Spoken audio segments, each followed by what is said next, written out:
바티칸을 방문 중인 문재인 대통령은 조금 전 프란치스코 교황과의 단독 면담에서 김정은 위원장의 북한 초청 의사를 전달했습니다.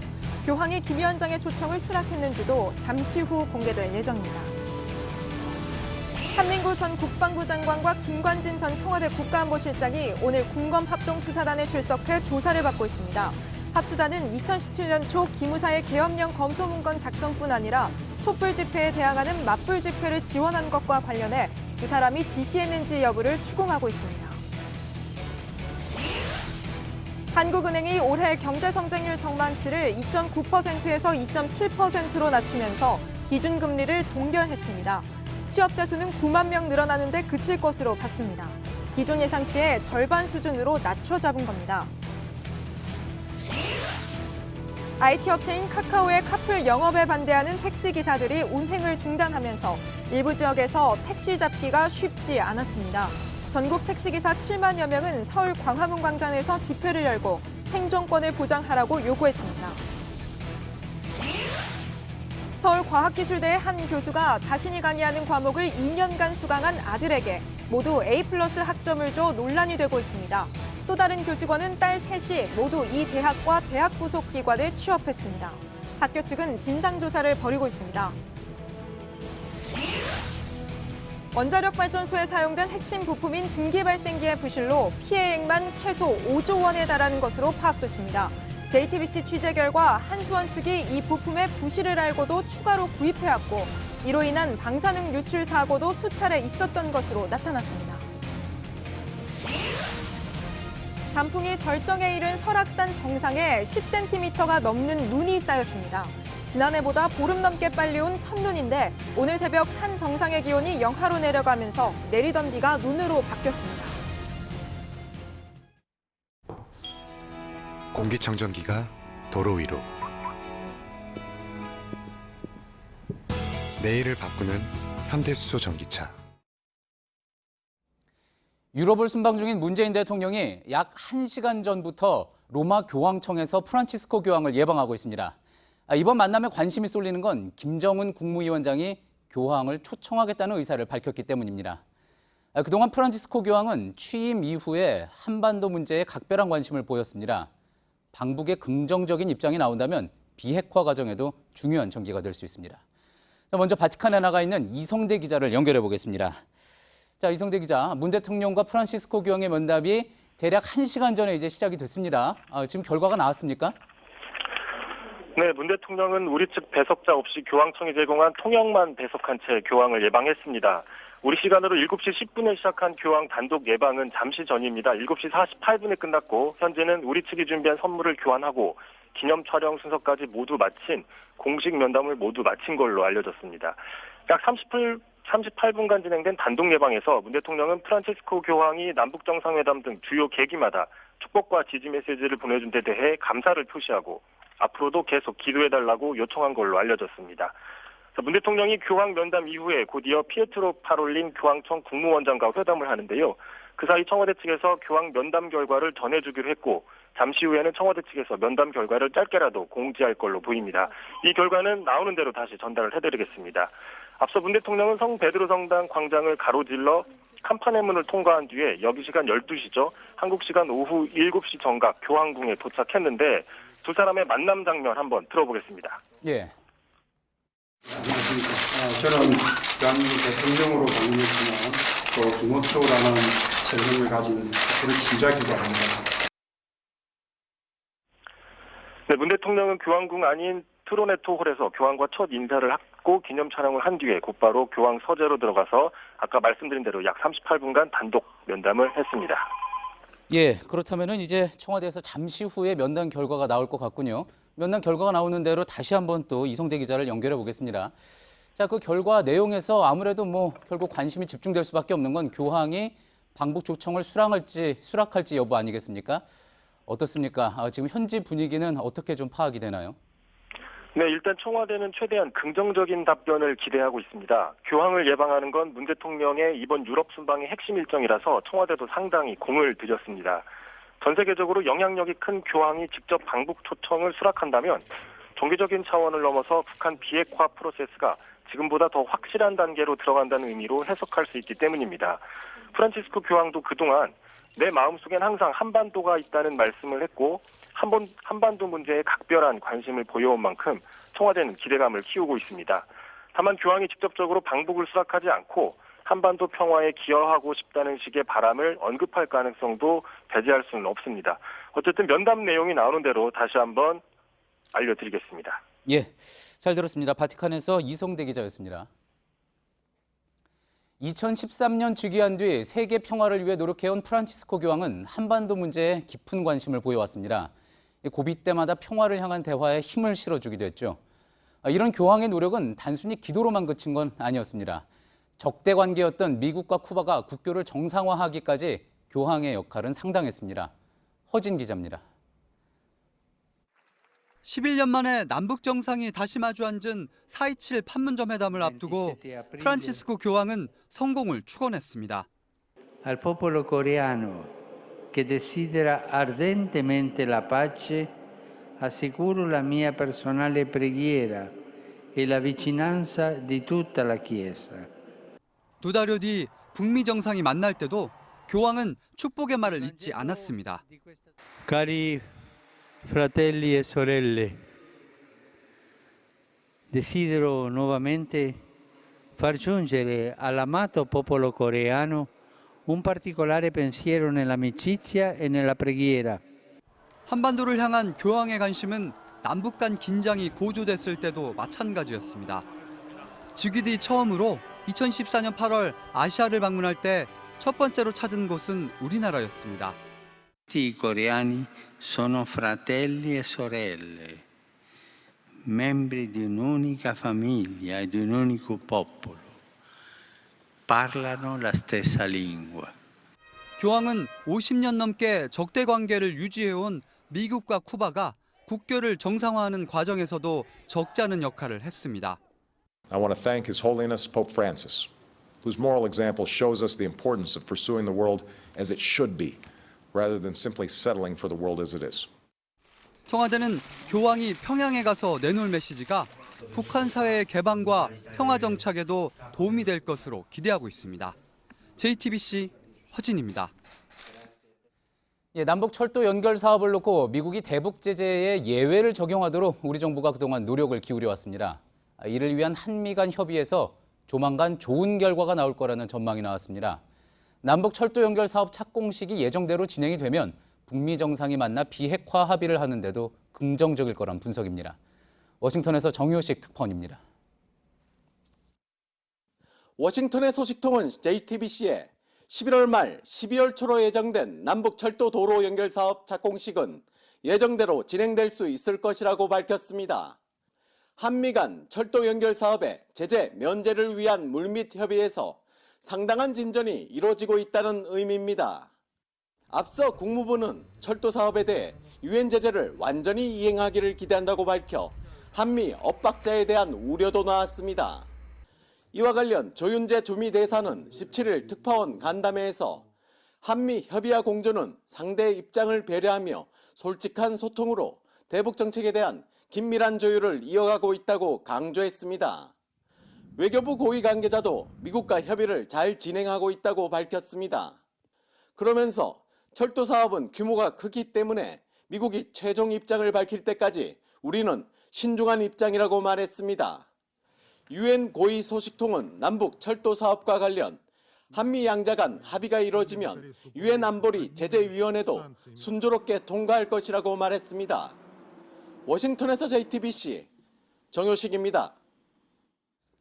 김관진 전 청와대 국가안보실장과 한민구 전 국방부 장관이 군검 합동수사단에서 지금 이 시간 조사를 받고 있습니다.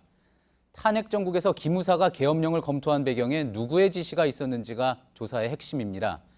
미국 도피 중인 조현천 전 기무사령관이 인터폴 수배에도 불구하고 귀국하고 있지 않아 그의 윗선부터 조사에 들어간 겁니다. 심수미 기자입니다. 합동수사단 관계자는 김관진 전 청와대 안보실장과 한민구 전 국방장관을 동시에 조사한 이유에 대해 주요 피의자인 두 사람이 진술을 맞출 우려가 있어 같은 날 불렀다고 밝혔습니다. 조사의 핵심은 조현천 전 기무사령관에게 누가 언제 어떤 지시를 내렸느냐입니다. 그동안 한 전 장관은 통상적인 가능성을 검토시켰다며 적법한 지시를 내렸다고 주장해왔습니다. 하지만 합수단은 조 전 사령관이 국회 무력화 등 헌정 질서를 마비시킬 계획을 세우고 또 일부 퇴역 군인 단체에게 맞불 집회를 조장해 불안, 소요 사태를 초래했다는 점에서 적법한 범위를 넘어섰다고 판단하고 있습니다. 합수단은 또 김관진 전 실장이 2016년 10월 국가안보실 소속 장교에게 계엄 검토 지시를 내렸던 사실을 파악하고 기무사 문건과의 연관성도 조사해왔습니다. 김 전 실장 등은 오늘 조사에서 혐의를 완강히 부인한 것으로 전해졌습니다. 합수단은 오늘 조사 결과를 토대로 두 사람에 대한 구속영장 청구 여부를 조만간 결정할 예정입니다.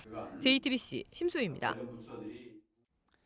최근 OECD와 IMF 등에서 올해 우리나라 경제 성장률을 잇따라 낮춰 잡은 데 이어 오늘 한국은행도 올해 전망치를 2.7%로 내렸습니다.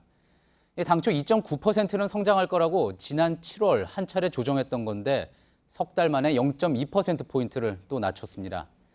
실제 이 정도 성장에 그친다면 유럽 재정 위기로 수출이 어려웠던 2012년 이후 6년 만에 가장 낮은 성장세입니다. 한국은행은 이번 달에도 기준금리를 동결했습니다. 이현 기자입니다. 한국은행은 올해와 내년 경제 성장률 전망치를 모두 낮췄습니다. 연초 3%였던 올해 성장률 전망치는 2.7%까지 내렸고 내년 전망도 2.9%에서 2.7%로 바꿨습니다. 수출과 소비는 나쁘지 않지만 국내 기업들이 반도체 관련 투자를 미루는 등 하반기 투자가 감소할 걸로 봤습니다. 취업자 수 증가폭 전망치는 석 달 만에 절반으로 줄어들었습니다. 올해 초만 해도 취업자 수가 30만 명 늘어날 걸로 봤는데 7월에 18만 명으로 낮춘 데 이어 이달에는 9만 명으로 내렸습니다. 내년에는 16만 명 증가할 것으로 보는데 올해보다는 낮지만 지난해의 절반 수준입니다. 하지만 한국은행은 경기 침체 상황은 아니라고 강조했습니다. 침체 쪽으로 가는 거 아니냐는 말씀인데 2.7%가 좀 2, 4분기 실적을 좀 감안을 했고 그리고 이 수준이 그 잠재 수준에서 볼 때 크게 벗어나지 않는다. 한국은행의 기준금리를 좌우하는 소비자 물가 상승률은 1.6% 전망을 그대로 유지했습니다. 하지만 내년 전망치는 기존 1.9%에서 1.7%로 낮췄습니다. 또 정부가 한시적으로 유류세를 내릴 경우 소비자 물가는 월 0.2%포인트 더 내릴 것으로 전망했습니다. JTBC 이현입니다. 한국은행은 오늘 기준금리를 또 동결하기로 했습니다. 11개월째 연 1.5% 금리입니다. 부동산 과열을 막기 위해 금리를 올려야 한다는 주장이 일각에서 계속 나왔었죠. 통화 정책과 부동산 대책은 다르다고 선을 그었습니다. 박영우 기자입니다. 한국은행 금융통화위원회가 오늘 또 기준금리를 동결했습니다. 11개월 연속 연 1.5% 금리를 유지하는 겁니다. 경기가 좋지 않은데 금리를 올리기가 부담스러워서입니다. 금리가 오르면 빚이 많은 자영업자나 서민들이 타격을 받습니다.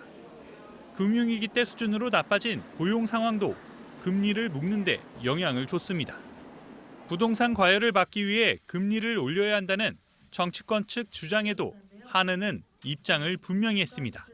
이 통화 정책은 기본적으로 주택가격에 대한 대책이 아닙니다. 문제는 미국과의 금리 격차입니다.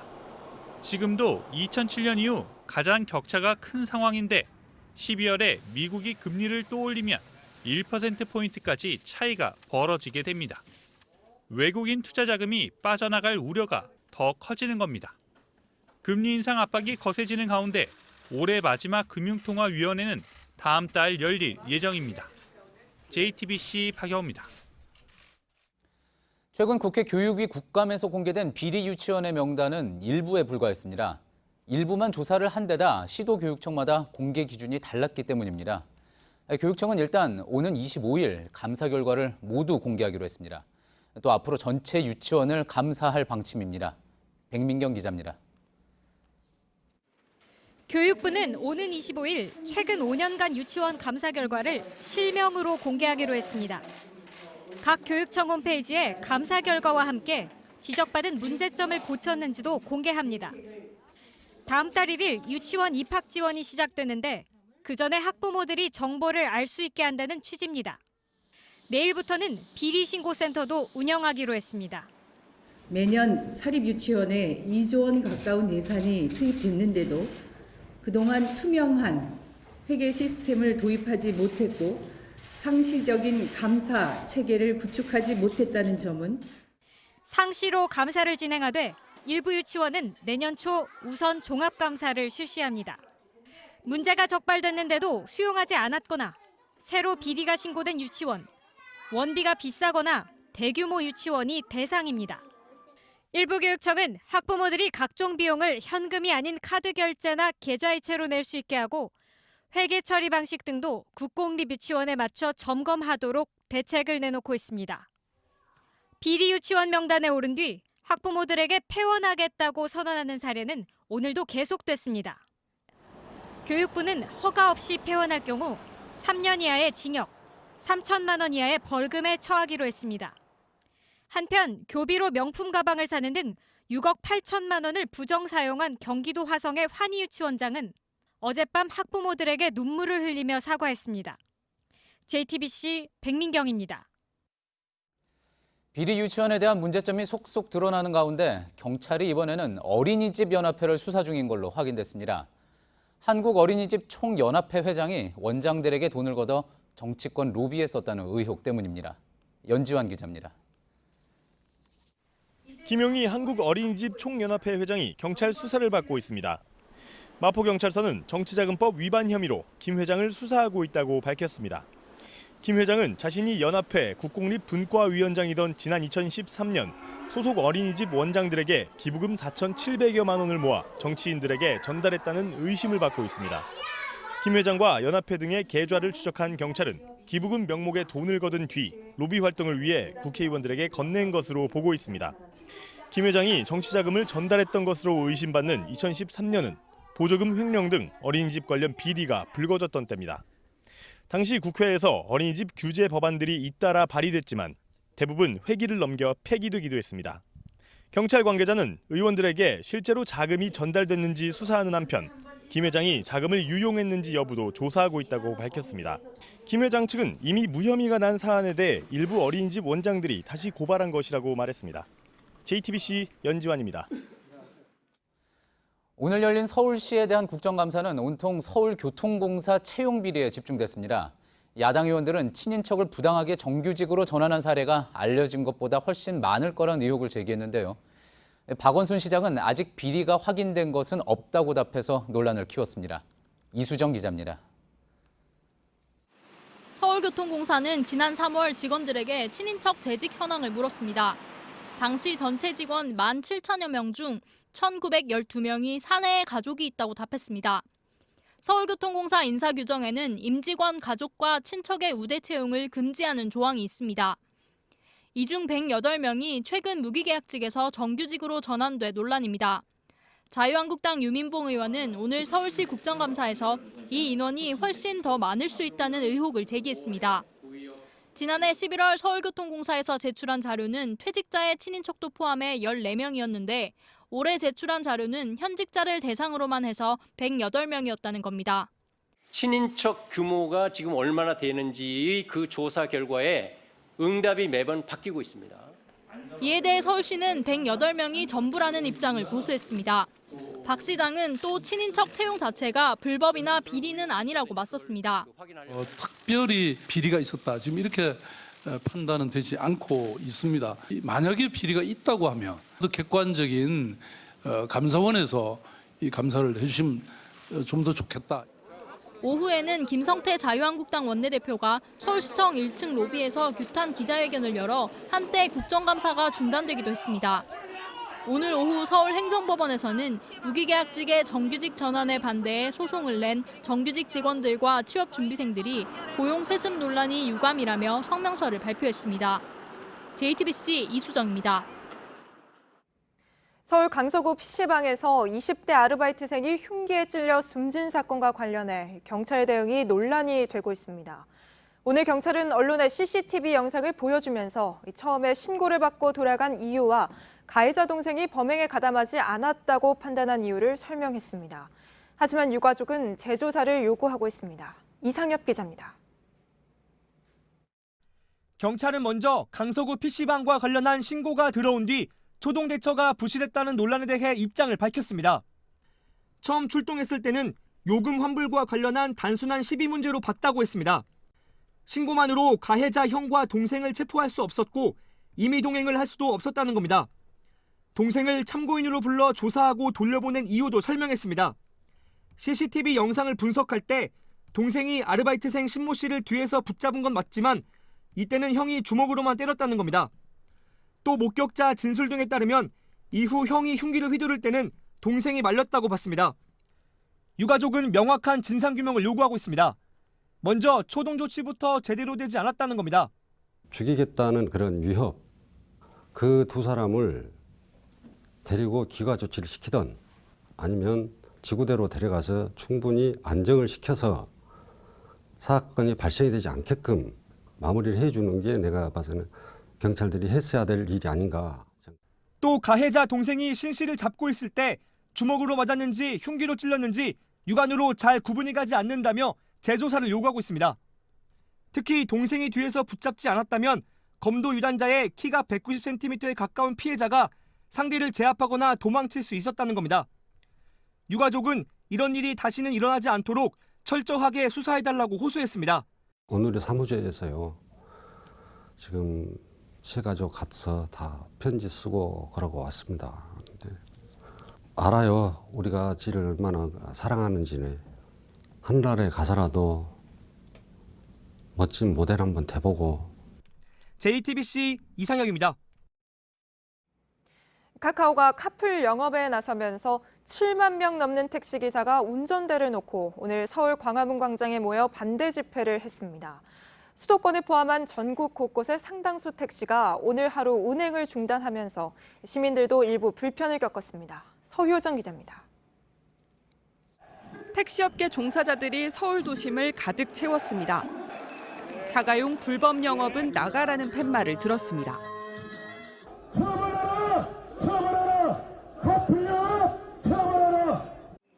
지난 2014년 버스 준공영제 도입을 반대한 집회 이후 4년 만에 대규모 인원이 모였습니다. 이들은 IT 기업 카카오의 카풀 영업이 생존권을 위협한다고 주장했습니다. 택시가 잘 안 잡히는 출퇴근 시간대뿐 아니라 24시간 운영하게 될 경우 택시업계가 고사한다는 겁니다. 또 누구나 자가용으로 영업을 할 수 있게 되면 범죄에 악용될 우려도 있다는 입장입니다. 수도권을 비롯한 전국 택시 상당수가 오늘 하루 운행을 중단했습니다.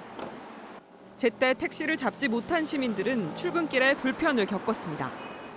지하철 타러 가시는 거예요? 네. 몇 시까지 가셔야 되는 거세요? 사실 지금 9시까지 가야 되는데 택시 타면은 바로 갈 수 있는데 그럼 어떻게 해야 돼? 큰일 났네. 택시업계는 앞으로도 카카오 택시 서비스를 통한 알림을 받지 않는 등 공동 행동을 해나갈 계획이라고 밝혔습니다. JTBC 서유정입니다.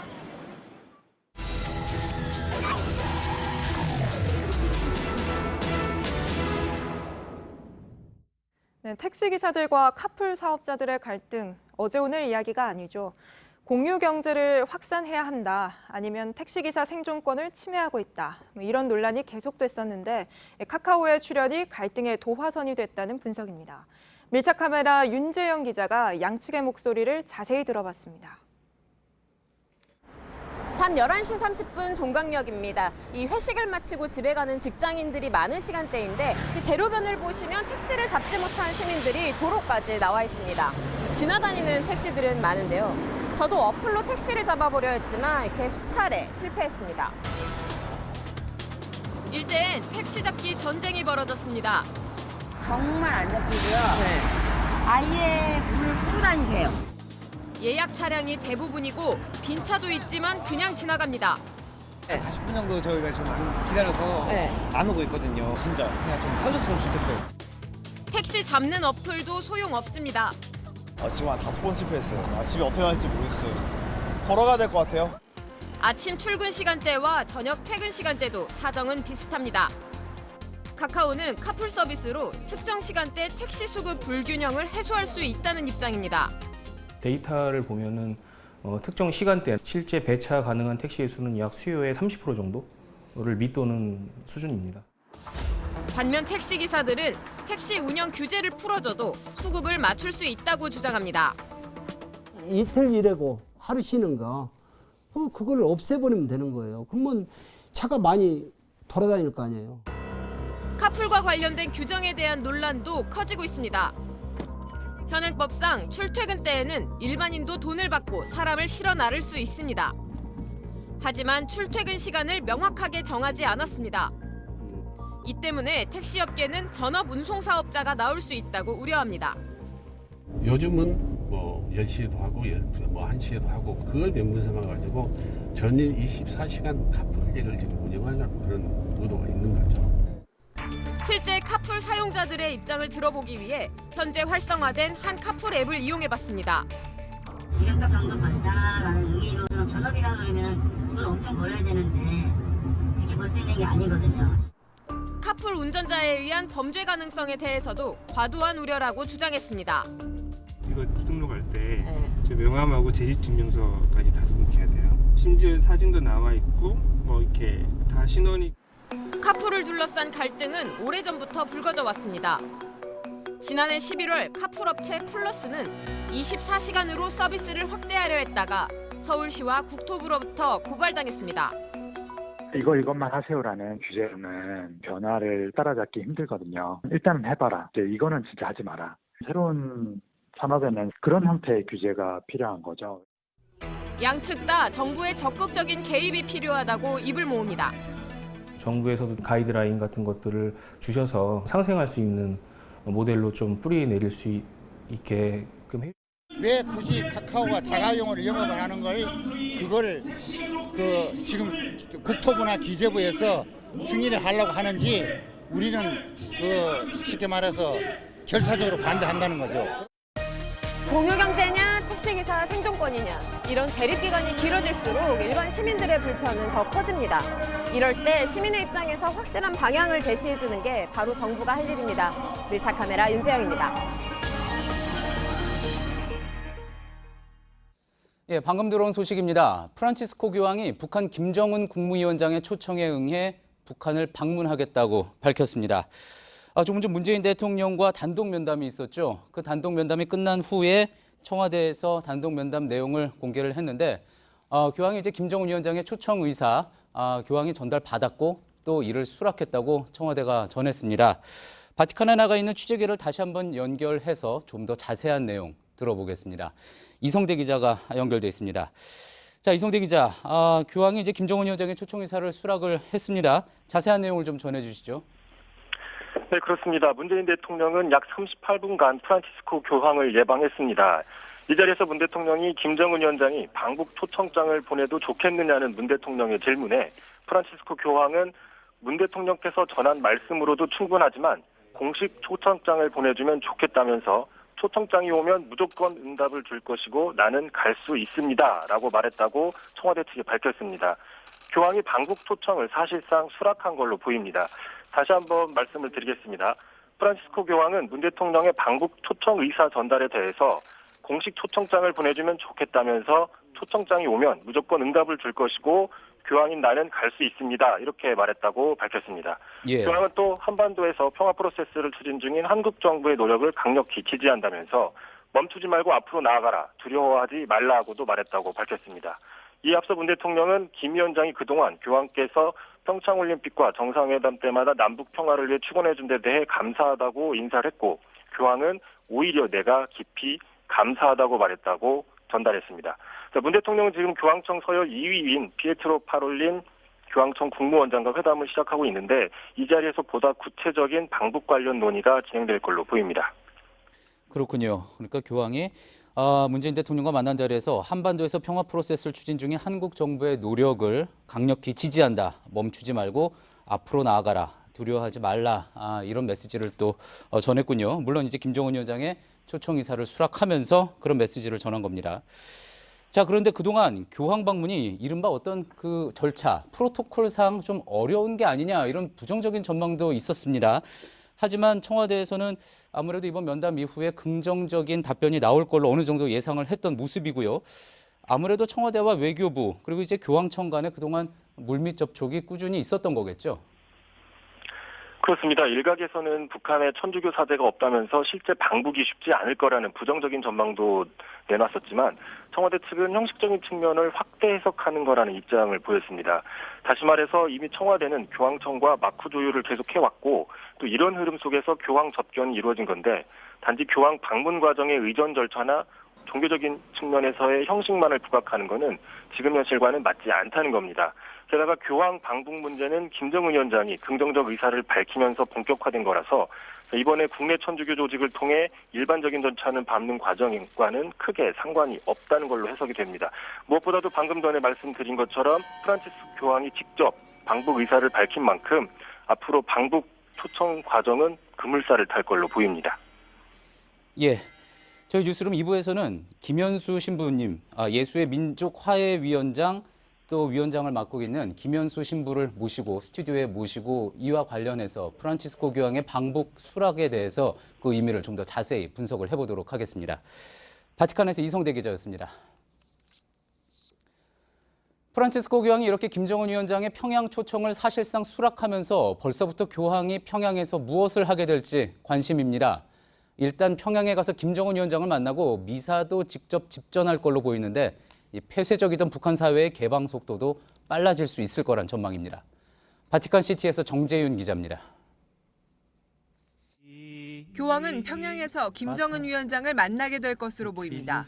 북한의 최고 지도자가 종교 지도자를 만나는 것 자체가 상징적인 장면이 될 것이라는 게 국제사회의 분석입니다. 특히 교황은 서구 사회에서 신망이 두터운 종교 지도자입니다. 프란치스코 교황은 평양에서 각종 환영 행사와 함께 미사를 집전할 것으로 보이는데 이런 영상이 전 세계에 송출되면서 국제사회에서의 북한에 대한 이미지는 크게 달라질 수 있습니다. 김정은 위원장이 추진해온 이른바 정상 국가화에 큰 도움을 줄 것이란 전망이 나오는 이유입니다. 이처럼 국제사회의 일원으로 인정받는 건 비핵화도 촉진할 것으로 보입니다. 청와대 관계자는 교황과의 만남은 김 위원장이 비핵화 의지를 국제사회에 다시 한번 약속하는 것이라고 풀이했습니다. 앞서 오늘 새벽 바티칸 성베드로 성당에선 교황청 서열 2위인 피에트로 파롤린 국무원장이 한반도 평화를 위한 특별 미사를 집전했습니다. 문재인 대통령님, 김 조숙 여사님 환영합니다. 프란체스코 교황님의 축복을 전합니다. 한반도의 평화를 위해 기도합시다. 미사 직후엔 문 대통령이 성베드로 성당에서 이례적으로 한반도 평화 정착을 주제로 특별 연설을 했습니다. 인류는 그동안 전쟁이라는 부끄러운 역사를 써왔습니다. 한반도에서의 종전선언과 평화협정 체결은 지구상 마지막 냉전 체제를 해체하는 일이 될 것입니다.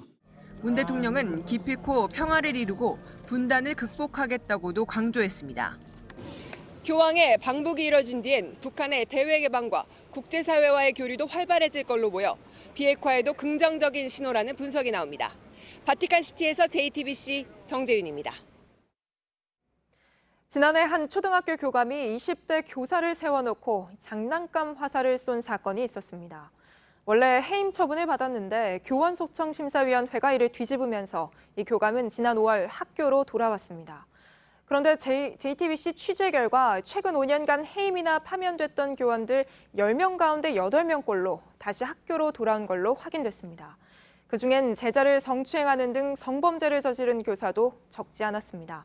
박유미 기자가 취재했습니다. 지난해 여교사를 상대로 화살을 쏜 교감은 다른 교사에게 한 성희롱 발언도 문제가 되면서 교육청으로부터 해임 처분을 받았습니다. 하지만 교원소청 심사위가 징계 사유가 모두 인정되나 재반 사정 등을 종합해 볼 때 과중하다는 이유로 이 결정을 뒤집으면서 교감은 올해 5월 복직한 후 같은 지역 다른 학교로 전보 조치됐습니다. 법적으로 보면은 아직 끝난 거는 아니고 그 이후에 보면 이런 걸로 적절한 사실 조치가 취해지지 않다 보니까 교육청에서 뭐 보호를 해주는 것도 없고.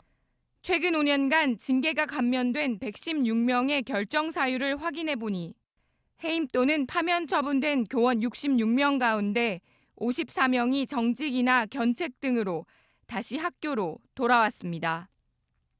여제자와 수년간 부적절한 관계를 유지하거나 학생 성추행 등 성비위 사건도 10명이 넘습니다.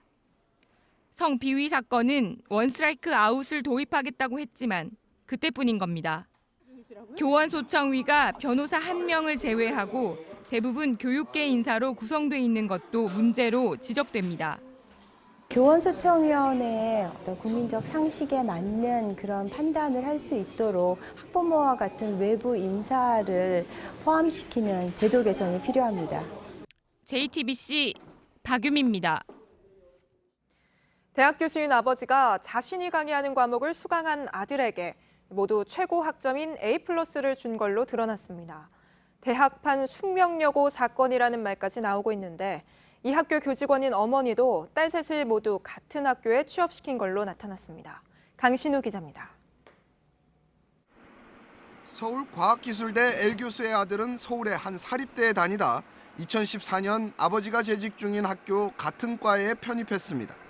입학 공정성을 위해 수험생이 있는 교직원은 자진 신고토록 했는데 L 교수는 신고도 하지 않았습니다. 아들은 4학기 동안 아버지 과목을 학기마다 2과목씩 들었고 학점은 모두 A+를 받았습니다. 이 중에는 다른 교수로부터 B학점을 받은 뒤 아버지가 가르치는 강의를 재수강해 A+로 성적을 올린 경우도 있었습니다. 아들은 스키와 스노우보드 등 교양 과목에서도 A+를 받긴 했지만 전공 과목 중에선 아버지가 가르친 수업에서만 좋은 성적을 받았습니다. 취재진은 L 교수에게 해명을 들으려 했지만 연락이 닿지 않았습니다. 이 대학에서 20년 넘게 근무한 직원 K씨는 2015년 명예퇴직을 하고 학교 산학협력단에 다시 취업했습니다. 이후 자신의 딸 셋이 모두 이곳에 채용됐습니다. 이 중 한 명은 3개월 기한의 일용직이었는데 재채용 금지 규정을 어기고 올 초 다시 채용됐습니다. 철저한 진상조사를 해서 거기에 그 결과 위법 부당성 여부가 확인이 되면 거기에 이제 합당한 조치를 할 거고요. 교육부는 조사 결과 비위 사실이 확인되면 졸업 취소 등 엄정하게 조치하겠다고 밝혔습니다. JTBC 강신우입니다. 예, 국회의원들에게 지원되는 돈 참 다양합니다. 이미 논란이 되면서 알려진 특수활동비와 업무 추진비 이외에 입법 정책개발비라는 게 있습니다. 좋은 정책과 법안을 만들려고 세비와는 별도로 지원되는 돈인데 올 한 해 동안 86억 원이나 배정됐습니다. 그런데 의원들이 이 돈을 연구비 등으로 쓰겠다고 받아간 뒤에 전혀 다른 용도로 쓴 사실이 드러났습니다. 시민단체는 공금 횡령과 다름이 없다며 고발을 준비하고 있습니다. 먼저 김나한 기자의 보도입니다. 이은재 자유한국당 의원실은 지난 2년간 이 의원 보좌진의 지인 홍모 씨의 계좌로 1,200여만 원의 정책 개발비를 받았습니다. 홍 씨에게 연구 용역을 주고 비용을 지불하겠다며 신청한 돈입니다. 그런데 홍 씨는 해당 연구를 한 적이 없는 것으로 나타났습니다. 홍 씨는 뉴스타파 취재진에게 자신은 계좌만 빌려줬고 돈은 이 의원실에 송금했다고 밝혔습니다. 돈 받아야 되는데 자기 통장을 못 받는다 그래갖고 내 통장으로 받아갖고 보내준 거야. 이에 대해 이은재 의원실 관계자는 홍모 씨 계좌로 돈을 받은 건 맞지만 의원실 운영비로 썼다고 밝혔습니다. 무소속 서청원 의원실도 2016년과 지난해 각각 500만 원씩을 들여 인사청문회와 대북정책에 대한 연구 용역을 맡겼습니다. 하지만 두 연구 모두 주제와 전혀 무관한 토목 분야 직장인들에게 맡겨졌습니다. 서청원 의원실에서는 해명 요청에 대해 특별히 할 말이 없다는 반응을 보였습니다. 백재현 더불어민주당 의원실도 2012년부터 지난해까지 한 포럼에만 4천여만 원을 들여 연구 용역을 맡겼지만 이 단체에서 낸 보고서 중 2건은 기존에 나온 자치단체 보고서 등을 거의 100% 베낀 것이었습니다. 강석진 자유한국당 의원실도 허위 서류를 작성해 1,100여만 원을 받은 뒤 의원실 직원의 가족 등 비정규직 인력들의 인건비로 사용했습니다. JTBC 김나은입니다. 예, 이런 의원들의 입법정책 개발비 오용을 밝혀내는 데는 시민단체들의 역할이 컸습니다.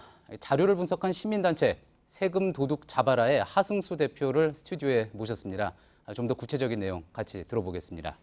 어서 오십시오. 네, 안녕하십니까. 수고 많으셨습니다. 아닙니다. 예, 특수활동비나 업무 추진비 사적인 용도에 쓴 의혹 그동안 많이 제기가 됐습니다. 그런데 네. 이번에는 입법 정책 개발비입니다. 거의 돈 세탁하듯이 공금을 부정 수령한 건데 네. 처음 보는 케이스 같습니다. 네, 저도 자료를 보고 깜짝 놀랐습니다. 과연 이게 입법 활동이나 정책 활동에 쓰는 돈이라고 할 수 있나라고 눈을 의심할 정도로 예. 전혀 전문성이 없는 사람들에게 연구 영역이 주어졌고요. 확인한 결과 결국 일부는 돈을 돌려받은 사실까지도 확인이 됐습니다. 그래서 이건 범죄 행위라고 저는 생각합니다. 예, 돌려받았다는 거는 가짜 계좌에, 그러니까 다른 사람 계좌에 넣었다가 본인들이 다시 가져갔다는 거잖아요. 네, 그렇습니다. 예, 그런 당사자들하고도 직접 만나 보신 거죠? 언론을 통해서 저희가 확인을 했고요. 예. 네, 결국 일부 돌려받은 케이스 같은 경우는 아무래도 검찰의 수사가 불가피하지 않나 생각합니다. 예, 그렇군요. 자, 해당 의원실에서는 이렇게 해명을 했습니다. 운영비가 워낙에 적기 때문에 그렇게 네. 돌려받아서 운영비에 썼다. 네. 사실 그렇게 했다 하더라도 문제인 건데 네.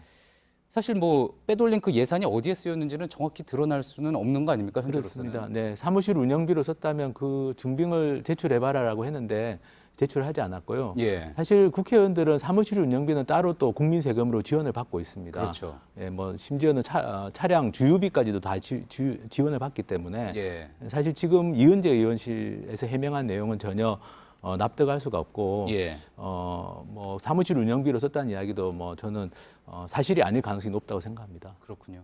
이 부분도 좀 지적을 해봐야 될 것 같습니다. 국회 사무처의 역할인 건데요. 네. 자, 의원실 아르바이트생이나 일반 회사 직장인에게도 보고서를 의뢰를 했습니다. 네. 그렇게 해서 보고서가 나온 건데 네. 국회 사무처는 결과적으로 제대로 검토하지도 않고 이 비용을 지급을 해줬다 이런 거 아니겠습니까? 네, 맞습니다. 사무처가 조금만 확인했어도 이렇게까지 심각한 어떤 예산 부정 행위는 없었을 거라고 생각하는데요. 예. 저희가 서류를 정보공개 소송을 해서 공개를 받아서 열람을 하러 갔는데 그냥 그 연구 용역을 수행한 사람의 그 일종의 자격만 보더라도 예.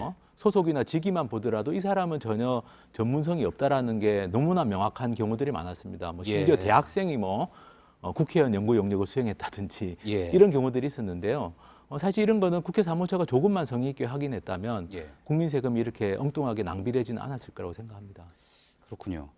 자, 그동안 이제 국회 업무 추진비나 특활비 사용 내역 같은 것도 저희가 계속 보도를 하면서 공개하라고 네. 또 요구가 있었고 또 지금 네. 소송까지 또 진행이 돼 있는데 대부분 지금 국회가 또 공개를 거부하고 있는 상황 아니겠습니까? 맞습니다. 이번에도 그래서 네. 제대로 이런 부분들이 밝혀질 수 있을까 그런 네네. 의문도 좀 들긴 합니다. 네네. 지금 소송을 여러 건을 진행하고 있습니다. 그리고 예. 법원에서도 계속 이제 시민단체의 손을 들어주고 있기 때문에 이번에는 국회에서 쓰던 단 한 푼의 예산이라도 철저하게 좀 공개될 수 있도록 노력을 할 생각이고요. 예. 공개된 자료들은 철저하게 검증을 해서 다시는 이런 일들이 발생하지 않도록 하고 예. 법적인 책임을 물을 부분은 법적인 책임을 물으려고 생각하고 있습니다. 예. 내일 오전으로 예정돼 있죠. 세금 네. 도둑 잡아라에서는 이제 국회에서 제출받은 자료 3천여 장 공개할 예정이라고 네, 들었습니다. 그렇습니다. 네. 어떤 내용들일지 좀 알 수 있을까요? 세금 도둑 잡아라뿐만 아니라 좋은 예산센터, 투명사회라는 정보개선센터 이런 단체들이 같이 지금 자료를 공개하는데요. 예. 338건이 있습니다. 338건이요. 예, 2016년 6월부터 2017년 5월까지 예. 20대 국회 초반 1년 동안에 정책 연구 용역이 338건이 있는데요. 그 338건의 계약서라든지 용역을 수행한 사람들의 인적 사항 같은 것들을 이제 내일 공개를 할 겁니다. 예. 공개를 하고 사실은 그 중에 한 10% 정도만 연구 용역 보고서가 공개되어 있는 상태입니다. 90%는 보고서를 공개하지 않고 있습니다. 어떤 식으로 보고서가 나왔는지조차도 알 수 없는 상황이군요. 그렇습니다. 제가 정보공개 청구를 했는데 그것도 지금 비공개를 해서 소송까지 해야 될 상황이고요. 예. 그래서 사실은 내일 이 90% 깜깜이로 숨겨져 있는 이 연구 용역 보고서의 공개를 요구하고 예. 그리고 이미 드러난 범죄 혐의에 대해서는 검찰의 수사를 촉구할 예정입니다. 예. 내일 기자회견 내용, 발표 내용도 또 관심 있게 지켜보도록 하겠습니다. 말씀 감사합니다. 시민단체 세금 도둑 잡아라의 하승수 대표였습니다. 네, 감사합니다. 예, 다음 소식입니다. 올해 최저임금은 시간당 7,530원이죠. 그런데 1시간에 불과 500원도 못 받고 일하는 사람들이 있습니다. 바로 장애인 노동자들입니다. 전국 보호작업장 548군데 중 시급 1,000원이 안 되는 곳이 30곳이나 됩니다. 배양진 기자가 취재했습니다. 서울의 한 장애인 보호작업장. 수북이 쌓인 물품들 위로 장애인들의 손이 쉴 새 없이 움직입니다. 이들과 이야기를 나눠봤습니다. 쉬는 시간은 따로 없이 일하시는 거예요? 없어요. 혹시 한 달에 그러면 몰래 월급은 잘 엄마가 되는데 이렇게 일해서 받는 돈은 1시간에 478원. 한 달에 200시간을 넘게 일해도 월급은 고작 10만 원입니다. 시간당 475원을 주는 또 다른 장애인 보호작업장 원장은 이들의 노동을 훈련으로 봐야 한다고 말합니다. 직접 생산할 수 있는 그런 능력이 안 되고 그냥 단순 인가공으로만 하다 보니까 훈련 과정이 있습니다. 하지만 장애인 노동자들은 종이 가방 제작 등 주로 단순 작업에 동원되고 있습니다. 기술 같은 거 가르쳐줄 필요가 없죠. 무슨 기술을 가르쳐줘. 전국의 장애인 보호작업장 548곳 중 시급이 1,000원도 안 되는 곳은 30곳에 달합니다. 최저임금법의 예외 적용을 받기 때문입니다. 최저임금법에 따라 오히려 중증 장애인들이 최저임금을 받지 못하는 상황이 지속되고 있습니다. 최저임금법의 조속한 개정과 함께 장애인들의 자립을 도울 제대로 된 일자리가 시급하다는 지적입니다. JTBC 배양진입니다. 한 번 지으면 40년 넘게 사용하는 원자력 발전소. 이 때문에 도입 당시부터 지금까지 다른 발전에 비해 상대적으로 저렴하다고 알려져 있습니다. 그런데 오늘 국감장에서 나온 자료들을 보면 과연 그럴까입니다. 국내에 70년대부터 90년대까지 만든 원전에 부실 부품이 쓰인 걸로 드러났는데 그것도 바로 원전 터빈을 돌리는 핵심 부품, 증기 발생기입니다. 이걸 교체하는데 이미 8천억 원이 들었습니다. 앞으로는 수조 원이 더 들어갈 예정입니다. 교체를 위해 가동을 멈추는 비용까지 합치면 피해액은 5조 원에 달할 걸로 보입니다. 그런데 더 큰 문제는 이 부품이 부실하다는 걸 한수원이 알면서도 썼다는 겁니다. 윤정식 기자의 보도입니다. 오늘 열린 한국수력원자력 국정감사장입니다. 수명이 40년인 원전에 사용된 증기발생기의 보증기한이 2년밖에 안 된다는 질타가 이어졌습니다. 증기발생기인데 수리를 하는데 보증기간이 2년입니다. 이렇게 짧게 하는 게 맞습니까? 문제 인식에 대해서 저도 공감을 드리고 있습니다. 증기발생기는 원자로와 이어진 원전 핵심 설비입니다. 원자로 내 뜨거운 물이 증기발생기로 들어가 냉각수 온도를 올리고 이 물의 증기로 터빈이 돌아 전기를 생산하는 겁니다. 이 과정에서 냉각수 관로가 깨질 경우 방사능에 노출된 원자로 물이 증기로 나올 수도 있습니다. 실제 사고도 있었습니다. 국내 원전에 각종 사고 기록이 있는 원전 안전운영 정보 시스템입니다. 여기서 증기 발생기 사고를 검색해봤습니다. 지난 2014년 10월 17일 한빛 3호기 사고가 확인됩니다. 방사성 물질도 나왔다고 기록돼 있지만 자체 조사 결과 영향은 미미하다고 나옵니다. 비슷한 사고는 2002년 한울 4호기 등 취재진이 확인한 것만 5건입니다. 사고 원인은 모두 증기발생기 내 관로의 재질 때문으로 추정됩니다. 1990년 고리 1호기 사고 조사 보고서입니다.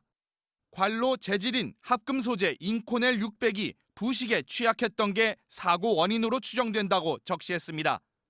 한수원 측이 해당 부품의 문제를 알고도 이를 계속 사용한 정황도 포착됩니다. 1994년 한국원자력연구원이 쓴 신소재 관련 보고서에 해당 부품의 부식 문제를 지적한 겁니다. 하지만 한수원은 2년 뒤인 1996년 착공한 한빛원전 5, 6호기에도 문제의 부품을 또 사용했습니다. 해외에서는 부실 문제로 제작사가 수천억 원씩 배상까지 했던 상황. 1979년 미국의 한 공급회사가 써리 원전 1, 2호기에 문제의 증기 발생기를 공급했다가 약 1,000억 원을 매상한 것이 대표적입니다. 해당 증기 발생기가 사용된 국내 원전은 모두 14기. 한수원은 이 중 9기를 오는 2020년까지 개선 부품으로 교환하겠다는 입장입니다. 지금까지 교체 비용만 8천억 원이 들었고 앞으로는 수조 원이 더 들어갈 예정입니다. 이로 인한 가동 정지 등 한수원이 인정한 피해액은 약 5조 원에 달합니다. 특히 해외와 달리 짧은 보증 기간으로 사들여와 교체비는 모두 국민 세금이 투입될 전망입니다. JTBC 윤정식입니다. 정부는 원전 사고에 대비해 23곳의 비상진료기관을 지정해놓고 매년 평가를 통해 지원금을 주고 있습니다. 이 평가를 할 때 가장 중요하게 보는 항목이 의료진이 제대로 배치가 돼 있느냐 하는 부분인데 지난해 몇 점을 받았나 봤더니 15점 만점에 2점이나 3점에 그친 곳이 절반 이상이었습니다. 서복현 기자입니다. 2016년 9월 경주에선 관측 이래 최대인 규모 5.8의 지진이 났습니다. 가장 우려됐던 건 경주 월성 원자력본부의 원전 6기였습니다. 큰 문제는 없었지만 더 이상 지진 안전지대가 아닌 만큼 안심할 수 없습니다. 지진이 아니더라도 지난 6월 냉각제가 누출돼 29명이 방사능에 피폭됐던 것처럼 원전 사고도 나고 있습니다. 정부는 이러한 사고에 대비해 전국의 병원 23곳을 비상진료기관으로 지정해놓고 매년 평가에 따라 지원금을 주고 있습니다. 평가 항목 중 하나가 의사와 간호사 등 방사선 비상진료 요원 배치 현황인데 지난해 평가표를 확인해보니 형편없었습니다. 15점이 배정됐는데 만점이 없는 건 물론 절반이 넘는 13곳이 2점이나 3점을 받았습니다. 특히 1차 응급조치 후 집중 진료를 하는 2차 기관은 전부 2점이나 3점이었습니다. 의료진 배치가 부실한 것도 문제지만은 몇 명 배치해야 안정적인 대비가 가능한지 명확한 기준이 없다는 게 더 큰 문제입니다. 제재 수준도 평가에서 점수를 깎고 지원금을 조금 덜어주는 정도입니다. 안전 불감증을 지적하지 않을 수 없습니다. JTBC 서복현입니다. 하도 걷기만 해서 다리에 알이 배긴다는 알보병, 육군 보병을 두고 하는 말이죠. 수십 킬로그램짜리 군장을 메고 밤새 걷는 장거리 행군 때문에 특히 생긴 말인데 이런 말도 조만간 사라질 것 같습니다. 육군이 2030년까지 모든 보병 부대에 병사들이 타고 이동할 차량을 배치하기로 했습니다. 유선희 기자입니다. 소총을 든 병사들이 자기 몸만한 군장을 메고 걸어갑니다. 식사 시간 물집 잡힌 발에 반창고를 붙이고 다시 시작한 행군은 밤새 이어집니다. 육군은 2030년까지 이렇게 걷는 보병부대를 없애기로 했습니다. 모든 보병부대에 차륜형 장갑차와 전술 차량 등을 배치해 모든 병사가 차량으로 이동하게 만들겠다는 겁니다. 현대전의 추세에 맞춰 육군 전체를 기동화 부대로 만들고 병력이 줄어들어 감소한 전투력을 기동력으로 대신한다는 구상입니다. 체력과 정신력을 키우기 위한 행군 훈련은 계속되지만 부대 이동을 위해 짐을 지고 걷는 장거리 행군은 사라질 전망입니다. 병사들에겐 무거운 옛 군장 대신 미래 전투복과 방탄복, 조준경, 소총 등으로 구성된 워리어 플랫폼도 보급됩니다. 다리에 알이 베겨서 혹은 총 한 자루와 알몸으로 놓여 있다고 해서 붙여진 알보병이란 말도 옛 이야기가 될 것으로 보입니다. 육군은 또 병력 감소에 대응하기 위해 전역한 군 간부들을 부분적으로 다시 투입하는 비상근 복무제를 확대하고 일부 사단급 부대에 예비역 군 간부를 상시 투입하는 상근 복무제도 추진하기로 했습니다. JTBC 유선입니다. 설악산은 요즘 단풍이 절정이죠. 그런데 오늘 아침 설악산 꼭대기는 이렇게 새하얀 눈세상이 됐습니다. 첫눈이 내린 건데요. 지난해보다 보름 넘게 빨리 온 것도 그렇지만 첫눈치고는 많은 눈이 펑펑 내려서 10cm 넘게 쌓인 것도 매우 새롭습니다. 덕분에 설악산은 가을과 겨울 두 계절이 동시에 펼쳐졌습니다. 윤영탁 기자입니다. 잔뜩 찌푸린 하늘에서 하염없이 눈발이 날립니다. 오늘 새벽 설악산 정상 부근에 내리기 시작한 눈은 두세 시간 만에 수북이 쌓였습니다. 영락 없는 한겨울의 설악산 풍경입니다. 첫눈이지만 양도 꽤 많았습니다. 중청봉엔 19cm, 소청봉엔 15cm의 적설량이 기록됐습니다. 단풍 왔는데 흰눈이 내리네. 첫눈이 내려가지고 약간 춥지만 너무너무 멋있대. 올해 설악산 첫눈은 지난해보다 16일이나 빠릅니다. 그러나 2015년엔 10월 10일, 2000년 이후 절반 정도는 오늘과 비슷한 때 첫눈이 관측됐습니다. 오늘 눈은 동풍이 만들어냈습니다. 강한 비구름이 발달해 동해안 지역에 어제부터 100mm 안팎의 많은 비를 뿌렸는데 동풍을 타고 비가 산을 넘다가 새벽에 영하로 기온이 떨어지자 눈으로 바뀐 겁니다. 동풍은 미세먼지도 날려버렸습니다. 대기 확산이 원활해지면서 주말까지는 미세먼지 걱정을 덜을 수 있을 걸로 보입니다. 밤까지 설악산엔 최고 3cm의 눈이 더 오고 내일 아침까지 동해안 지역엔 40에서 60mm의 비가 더 내릴 것으로 기상청은 전망했습니다. JTBC 윤영탁입니다. 어제 300명 넘는 예멘인들에게 인도적 체류 허가가 나온 것을 놓고 찬성하는 단체와 반대하는 단체 모두 서로 다른 반발을 이어가고 있습니다. 제주에 머물고 있는 예멘인들은 예멘인들대로 아직 결과를 전달받지 못해서 초조한 시간을 보내고 있습니다. 최충일 기자입니다. 붉고 노란 손팻말엔 가짜 난민이다. 무비자제도 폐지하라는 요구가 담겼습니다. 어제 예멘 난민 신청자들에게 인도적 체류 허가를 내준 것을 비판하는 제주난민 대책 도민연대의 기자회견 자리입니다. 이들은 예멘인 4명이 마약류로 분류된 카트를 섭취한 사실이 드러난 만큼 즉각 추방하라고 주장했습니다. 정부가 어떤 이들의 예멘인 마약 섭취라든지 그런 것에 대해서 전혀 어떤 대안 없이 국민들과 그냥 섞어놓은 것입니다. 반대 회견은 서울 외교부 청사 앞에서도 열렸습니다. 반면 난민을 수용하자는 측에선 인도적 체류 허가만으로는 부족하다고 주장합니다. 사회보장 혜택 등을 받을 수 없으니 난민 지위를 제대로 부여하라는 겁니다. 이 와중에 제주 출입국관리소는 예멘인들에 대한 개별 통지를 월요일로 미뤘습니다. 직접 대면해서 설명해야 하는 만큼 출석하라고 통지하는 것이 먼저라는 이유입니다. 예멘인들은 불안해하고 있습니다. Actually, we don't know what will happen, how our results are in the future, but we are waiting. 반대와 찬성, 예멘인들의 불안이 섞여 제주는 뒤숭숭한 모습입니다. JTBC 최충일입니다. 터키에서 실종된 사우디아라비아 언론인 자말 카슈크지의 암살 배후에 사우디 왕실이 있다는 정황이 계속 나오고 있습니다. 사우디는 동맹이라며 두둔해온 트럼프 정부의 중동 전략에도 차질이 불가피해 보입니다. 김혜미 기자입니다. 터키 경찰은 사우디 총영사관에 이어 영사 관저를 수색했습니다. 카슈크지 실종 당일 총영사관 소속 차량 여러 대가 관저로 들어가는 CCTV를 확보했기 때문입니다. 경찰은 총영사관에서 살해된 카슈크지의 시신이 이곳으로 옮겨진 것으로 보고 있습니다.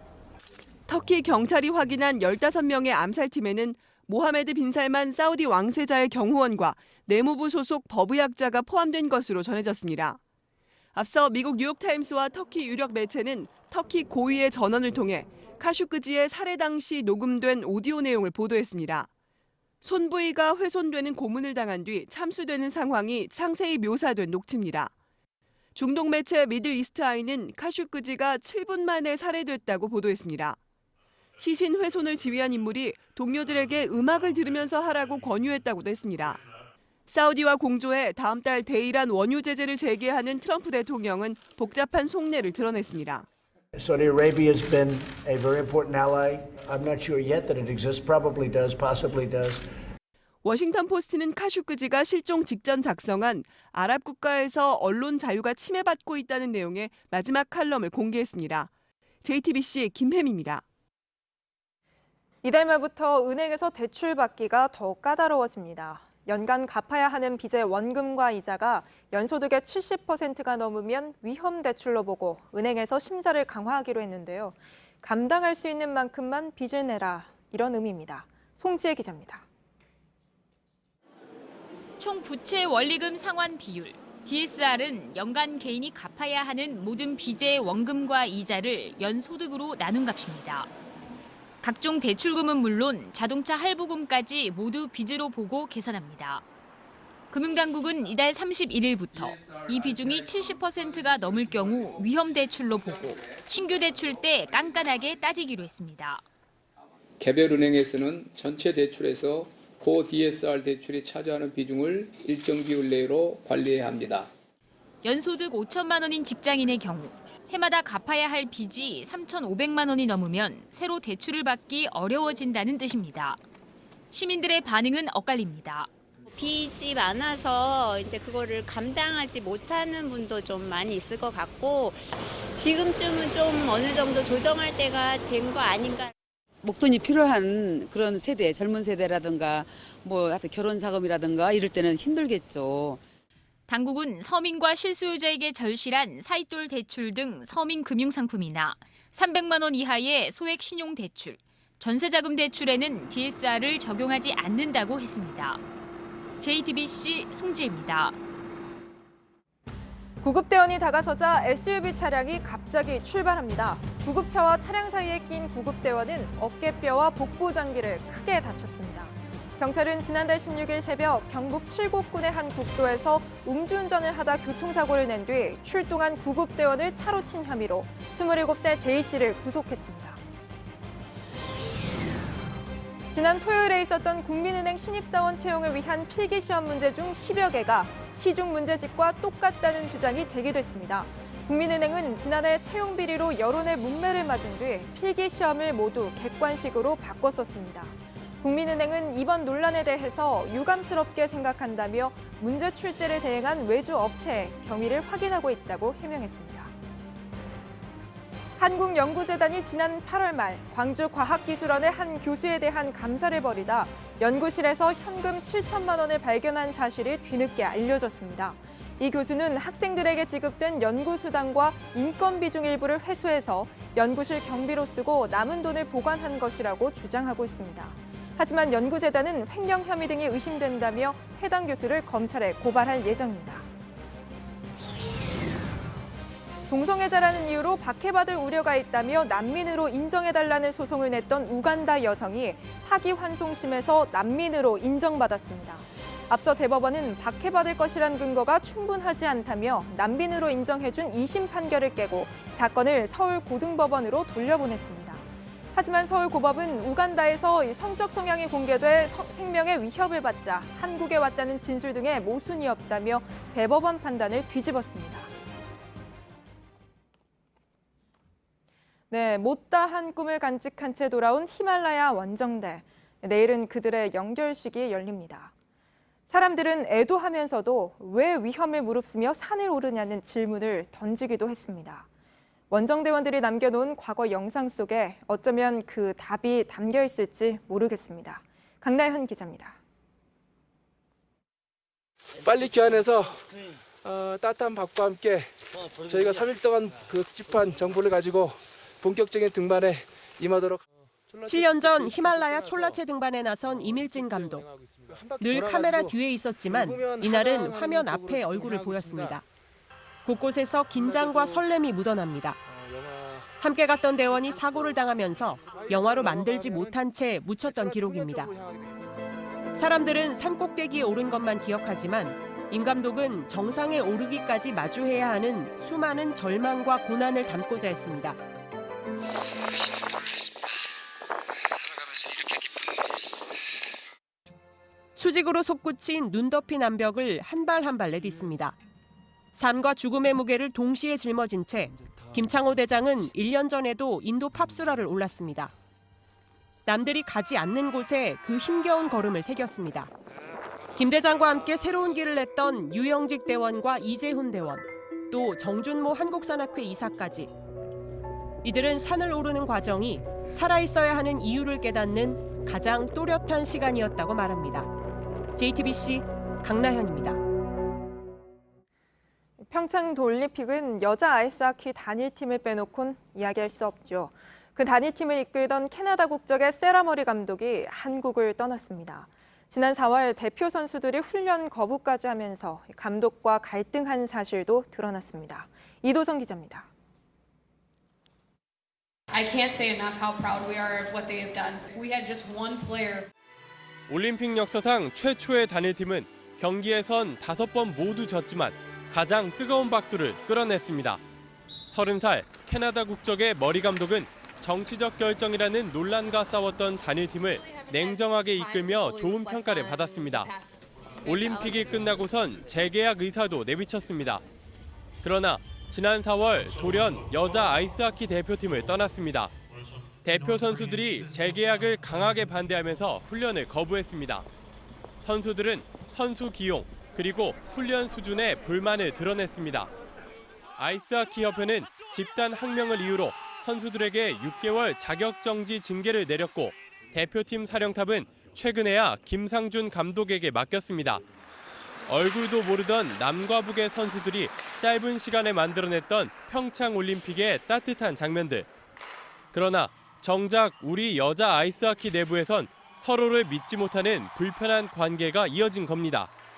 미국 미네소타의 고교팀을 지휘하기 시작한 머리 감독은 지난 6월 소셜미디어에 글을 적었습니다. 한글로 우리는 하나다라고 쓰고 올림픽 다큐 영상을 같이 올렸습니다. JTBC 이도성입니다.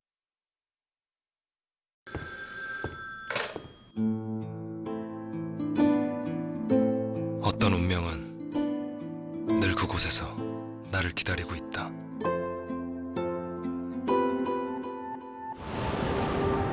낯설게 그러나 강렬하게 하이브리드의 대담한 반전 뉴 제너레이션 ES300H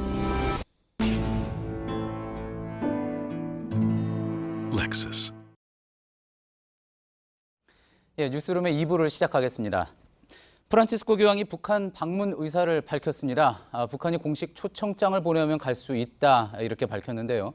역사적인 교황의 첫 방북이 지금 한반도 상황에 어떤 가교 역할을 할지 전 세계적으로도 한반도뿐만이 아니라 전 세계적으로도 큰 관심이 모아질 수밖에 없게 됐습니다. 예수회 사제이자 민족화해 위원장인 김현수 신부님과 이야기를 좀 나눠보겠습니다. 지금 스튜디오에 모셨는데요. 북한학을 전공한 북한학 박사이기도 합니다. 신부님 어서 오십시오. 네, 안녕하세요. 예, 안녕하세요. 자, 방북이 이제 실제로 이루어진다면은 지금 북한에는 사제가 없는데 이 사제가 없는 북한의 교황이 간다는 것 자체가 역사적이면서도 상당히 이례적인 그런 사건이 될 것 같습니다. 북한의 초청에 프란치스코 교황이 이렇게 적극적인 의지를 보인 이유 어떻게 좀 생각을 해볼 수가 있을까요? 프란치스코 교황님은 난민, 생태 그리고 평화에 관심이 많으셨습니다. 예. 그래서 분쟁이 있는 지역이나 고통받는 있는 곳에는 어디나 갈 준비가 되어 있는 분이라고 생각합니다. 예. 미국과 쿠바가 국교 정상화할 수 있도록 이끌어 주셨고 그리고 팔레스타인 방문하셨고 미얀마까지 이렇게 방문하시지 않았습니까? 예. 아마 오랫동안 분단으로 고통받고 있는 많은 사람이 고통받고 있는 이 한반도의 평화를 위해서라도 꼭 오실 거라는 생각이 듭니다. 그간의 행적의 연장선상에서 그 맥락을 봤어도 수락을 했을 것이다 이렇게 생각을 해볼 수가 있는 거겠군요. 자, 그런데 앞서도 저희가 전해드렸지만 교황께서 이런 이야기를 했습니다. 북한이 공식 초청장을 보내오면 갈 수 있다. 초청장을 따로 요청을 한 특별한 이유가 있을까요? 예, 국가 대 국가 그리고 외교적인 상황이기 때문에 꼭 초청장이 필요한 겁니다. 그래서 제가 보기에는 초청장을 보내면 교황님이 가실 의사도 있는 것 같습니다. 예, 그러니까 어떤 뭐 특별한 조건을 달거나 한 건 아니다 이렇게 볼 수가 있는 거겠군요.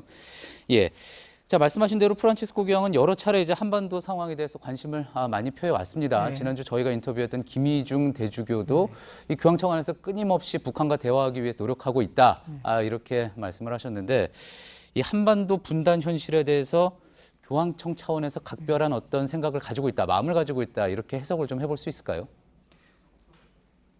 2013년 교황님이 즉위하시자마자 첫 부활 미사에서 한반도 평화의 메시지를 전하셨지 않습니까? 첫 미사에서요. 예. 그리고 2월 달에 그 200만 주 교황청 대사님 앞에서 내 가슴에 그리고 내 머리에 항상 한반도가 있습니다. 이렇게 말씀하셨습니다. 그리고 기회가 있을 때마다 수시로 한반도 평화에 대해서 말씀하셨고요.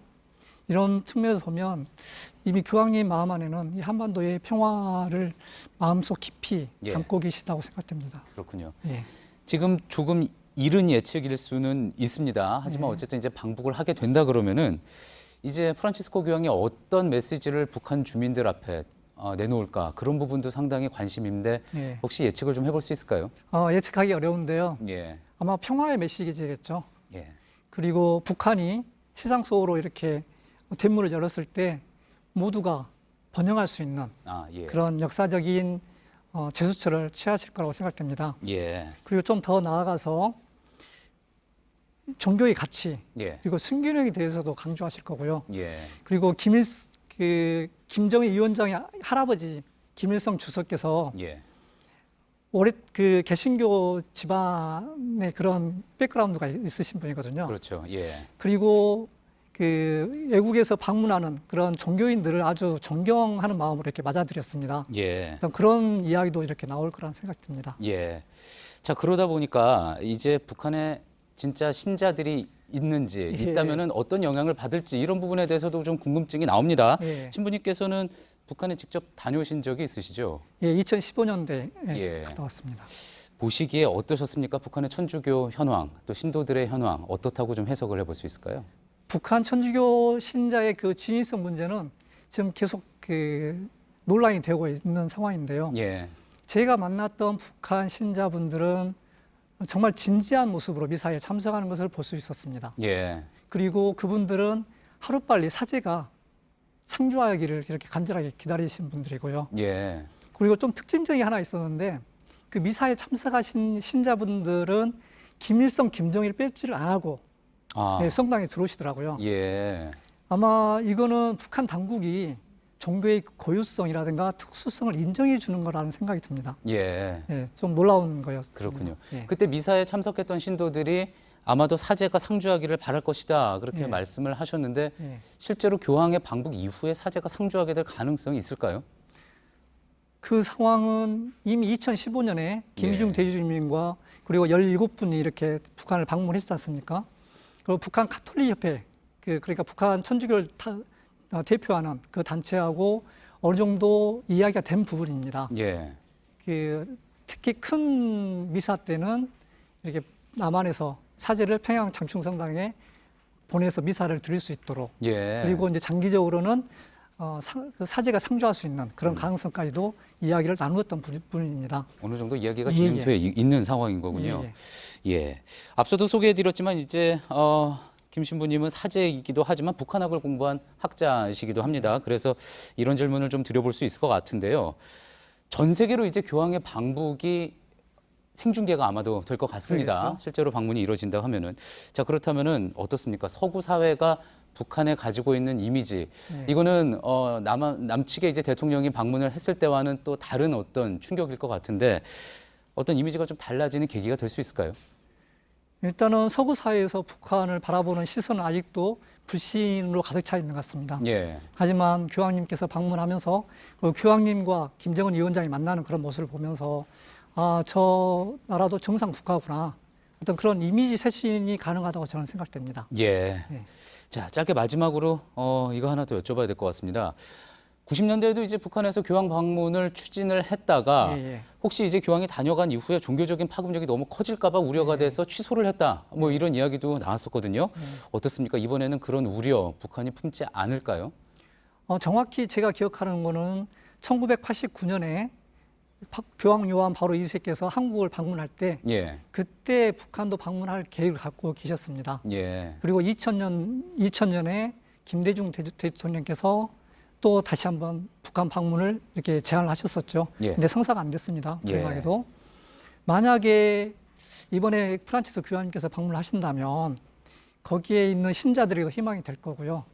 하지만 제가 알아본 바로는 북한 젊은이들이 종교에 대해서 관심이 별로 없습니다. 아, 그렇습니까? 그리고 북한은 아직도 통제 사회이기 때문에 어떤 그 종교를 쉽게 이렇게 갖게 하기는 어려울 거라는 그런 생각이 듭니다. 그래서 그렇게 가시적으로 눈에 띄게 종교적인 열풍은 일어나지는 않을 거라는 생각이 듭니다. 알겠습니다. 여러 가지 여쭤봤는데 오늘 말씀 감사합니다. 예수의 민족화해 위원장 맡고 계시는 김현수 신부였습니다. 말씀 감사합니다. 감사합니다. 오늘 오후 카카오 카풀 서비스에 반발하는 택시기사들이 대규모 집회 열었다는 소식 앞서 일부에서 전해드렸습니다.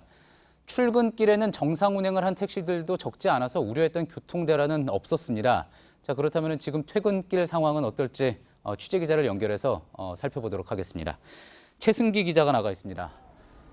최승기 기자, 오늘 오후 집회에 참석한 택시 기사들이 많아서 퇴근길은 아무래도 출근길보다 좀 힘들 거다 이런 예상도 나왔습니다. 지금 상황은 어떻습니까? 네, 저는 지금 서울역 택시 정류장에 나와 있습니다. 평소 같으면 제 뒤로 택시 수십 대가 줄지어 서 있을 텐데 지금은 한산한 편입니다. 오늘 새벽 4시를 기점으로 상당수 택시가 운행을 중단했기 때문입니다. 국토부에 따르면 오늘 서울의 택시 운행률은 오전 90% 초반에서 오후 80% 후반으로 다소 떨어졌습니다. 경기 인천은 오전 50% 수준에서 오후 60% 수준으로 올랐습니다. 전체적으로 평소보다 운행률이 줄었지만 오전 출근길 상황과 마찬가지로 퇴근길도 큰 어려움은 없었습니다. 많은 시민들이 버스나 지하철 같은 대중교통수단을 이용한 데다 오늘 저녁부터 인천 법인택시가 운행에 복귀하는 등 일부 택시들이 다시 운행을 시작했기 때문입니다. 예, 그렇군요. 자, 택시 운행 중단 언제까지 계속될지 또 앞으로 그러면은 집회가 추가로 더 열리게 될지도 궁금합니다.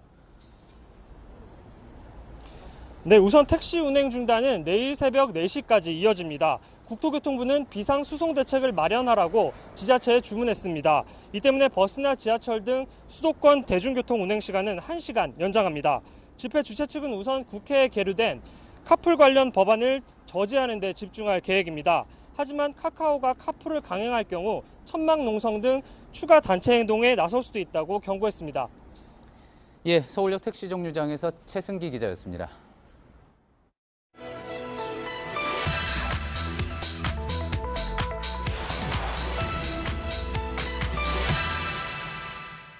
유치원 폐원은 유아교육법상 교육청의 인가 사항으로 폐원 인가를 받지 않고 일방적으로 폐원할 수 없습니다. 네, 팩트체크 오늘도 사립유치원 문제를 다룹니다. 이번 주 들어서 벌써 3번째인데요. 그만큼 제도에 문제가 많다는 뜻이기도 하죠. 오늘은 사립유치원의 폐원에 초점을 맞췄습니다. 사립유치원이 마음대로 폐쇄를 결정할 수 있느냐는 건데요. 오대영 기자, 몇몇 유치원이 문을 닫겠다고 했잖아요. 실제로 문을 닫은 곳도 있나요? 아직은 없습니다. 경기도 광주의 한 유치원이 그 계획을 밝힌 것은 있습니다. 네. 학부모들에게 보낸 통지서를 한번 보겠습니다. 비리 유치원 설립자로 낙인, 현재 유아들을 모두 졸업시킨 이후에 폐원 수순이라고 적혀 있습니다. 경기도 교육청에 확인을 해봤습니다. 아직 이 유치원이 폐쇄를 신청한 건 없다고 합니다. 학부모들은 혼란스러운 상황입니다. 그런데 이렇게 유치원에서 나 문 이제 닫겠다 이렇게 하면 그냥 닫을 수 있는 건가요? 아까 유 장관은 인가가 필요하다고 했잖아요. 네, 교육감의 인가가 반드시 필요합니다. 절차를 설명을 드리겠습니다. 이렇습니다. 왜 폐쇄를 해야 하는지 적은 그 신청서를 교육청에게 냅니다. 교육청은 원칙적으로 15일 이내에 심사를 해서 인가 여부를 결정합니다. 그리고 규정에는 없지만 교육청이 학기 중에는 폐쇄를 못하도록 유도를 하고 있습니다. 이걸 제도로 명문화해서 학부모들의 불안을 줄이자는 것도 대안이 될 수 있습니다. 네, 인가가 있어야 한다. 근데 왜 이 유치원들은 문 닫아버리겠다 이렇게 통지를 보내는 건가요? 혹시 비리 의혹이 제기된 유치원이 갑자기 문을 닫을 수도 있는 그런 상황인가요? 그럴 우려가 전혀 없는 것은 아닙니다. 네. 인가는 사유가 뚜렷하고 형식적인 요건이 잘 갖춰졌다면 대체로 받아들여졌습니다. 유치원이 가장 많은 곳이 경기도입니다. 지난 3년간 폐원 신청이 48건, 모두 인가가 됐습니다. 불승인은 없었습니다. 다만 정부는 모든 사립 유치원을 지금 감사하겠다고 밝힌 상태입니다. 이번 학기가 끝나는 게 내년 2월입니다. 그 전에 결과가 나온다면 비리 의혹을 무마하기 위해서 폐원을 해버리는 사례는 그나마 막을 수 있습니다. 네, 과거에는 모두 인가가 됐지만 또 이번에는 정부가 감사를 하겠다고 해서 결과가 조금 달라질 수도 있겠네요. 네, 그렇습니다. 그리고 또 하나 제도적으로 보완될 부분이 발견이 됐는데 이겁니다. 교육청이 폐쇄 여부를 심사를 할 때 정부 지원금 사용 내역을 살피는 규정이 없었습니다. 폐쇄 사유가 담긴 신청서, 그리고 원생과 교원, 재산 설비를 어떻게 할 것인지 등을 서류와 방문 조사로 살피는 정도로만 정해져 있습니다. 매월 정부가 유치원 계좌로 송금하는 누리과정 예산이 그동안 어떻게 쓰였는지 정작 문 닫을 때 따져보지 못한다는 얘기입니다. 혹시 이렇게 문을 닫고 난 다음에 이름만 바꿔가지고 다시 여는 이런 경우도 있을 것 같은데 네. 있나요? 있을 것 같지만 확인이 안 된다는 게 문제입니다. 네. 사립유치원을 설립하려는 사람이 과거에 폐원을 한 전력이 있는지 여부도 심사하도록 돼 있지가 않습니다. 네. 폐원 기록과 설립 신청서를 대조하는 시스템도 갖춰져 있지 않다 보니 이름을 바꿔다는 이른바 간판가리 가능성이 열려 있습니다. 보완이 필요해 보입니다. 네, 잘 들었습니다. 팩트체크팀 오대영 기자였습니다.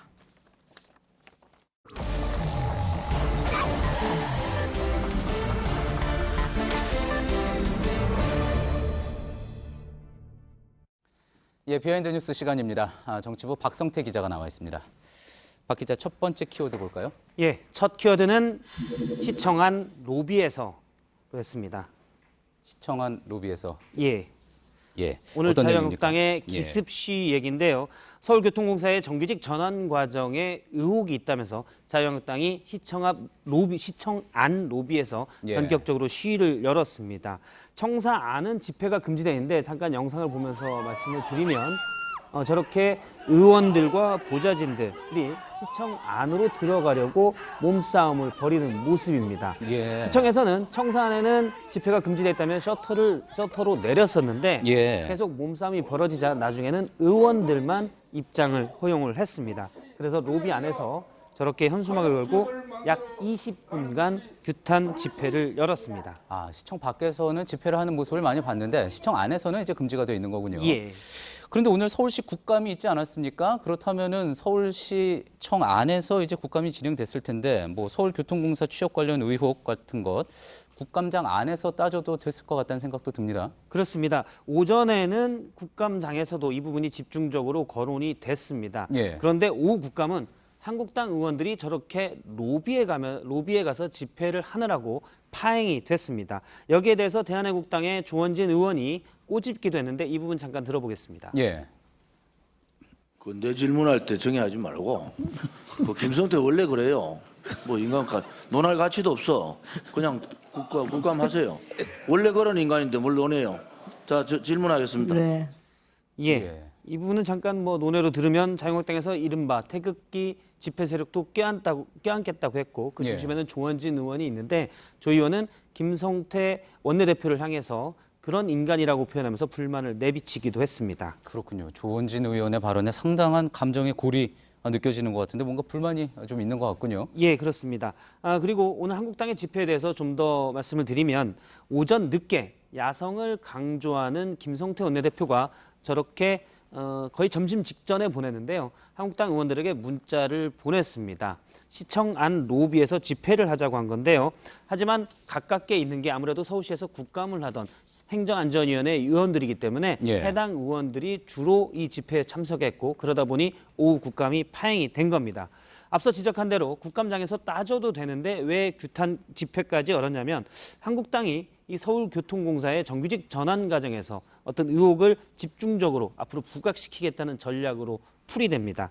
만일 비리가 사실로 드러날 경우 취업 비리이기 때문에 국민적 공분이 클 수 있는 데다가 또 한국당에서 계속 이 공공 일자리에 대해서 반대해 왔기 때문에 이 부분이 해당 부분과도 관련이 있어서 이쪽에 집중하겠다는 전략입니다. 예, 그렇군요.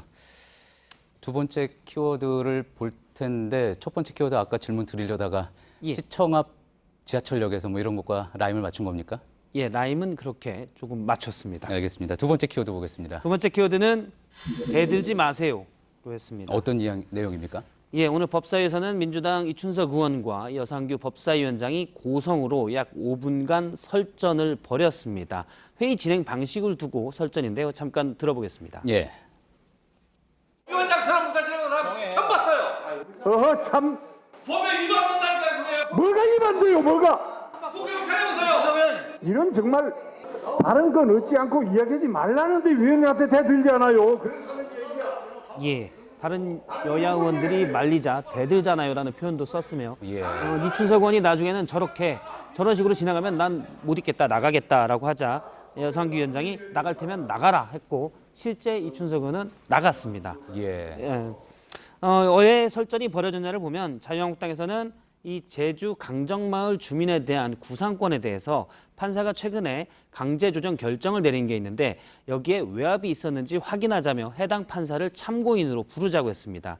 이에 여상규 위원장이 그러자고 동의를 하자 유춘석 의원이 참고인 출석은 여야가 합의해야 되지 위원장이 독단적으로 결정하면 안 된다라면서 설전이 된 겁니다. 예.